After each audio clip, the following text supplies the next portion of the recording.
Hello everyone, আজকে একটু মাংস বানালাম আর সেটাই তোমাদের সাথে শেয়ার করলাম।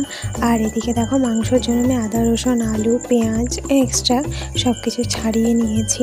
আর মাংসটাকে ধুয়ে পরিষ্কার করে মাংসটা ম্যারিনেট করে মাংসটা অলমোস্ট আমার এখানে রান্না হয়ে গেছে। তোমাদের ভিডিওটা ভালো লাগলে লাইক করো এবং চ্যানেলটিকে সাবস্ক্রাইব করো। আর এদিকে সন্ধ্যেবেলাতে আমি দাদানকে একটু পড়াতে বসেছি, যে দেখছে যে আমি ভিডিও করছি তো তোমাদেরকে দেখো হাই বলছে।